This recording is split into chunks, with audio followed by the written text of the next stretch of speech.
మీరు ఏదైనా ఒక సివిల్ మ్యాటర్కి సంబంధించి లేదా ఒక క్రిమినల్ మ్యాటర్కి సంబంధించి ఏదైనా ఒక నేరం చేశారు.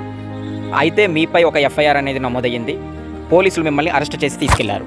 అయితే పోలీసులు కనుక మిమ్మల్ని ఇబ్బంది పెట్టడం, కొట్టడం, తిట్టడం ఇలాంటివి చేయకూడదు. 24 గంటలు మించకుండానే మిమ్మల్ని కోర్టులో హాజరుపరచాలి.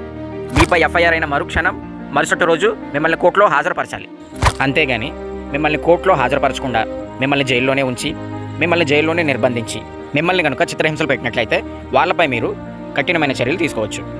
హెబియస్ కార్పస్ అనే రిట్ పిటిషన్ని మీరు ఆర్టికల్ 226 ప్రకారం మీరు హైకోర్టులో హెబియస్ కార్పస్ అనే రిట్ పిటిషన్ని దాఖలు చేయవచ్చు. గుర్తుపెట్టుకోండి, ఎవరైనా ఏదైనా ఒక నేరం చేసినప్పుడు పోలీసులు అరెస్ట్ చేసి తీసుకెళ్లిన తర్వాత 24 గంటలు మించకుండానే వాళ్ళని కోర్టులో హాజరుపరచాలి. అలా కాకుండా చాలామంది వ్యక్తిగత కక్షలకు, వ్యక్తిగత ఉద్దేశాలకు వాళ్ళని చాలా ఇబ్బందులు పెడుతుంటారు. ఇలా ఎవరికైనా జరిగినట్లయితే మీరు వెంటనే హెబియస్ కార్పస్ అనే రిట్ పిటిషన్ని హైకోర్టులో ఆర్టికల్ 226 ప్రకారం మీరు దాఖలు చేయవచ్చు. లా తెలుసుకోండి. మరికెన్నో లీగల్ విషయాలు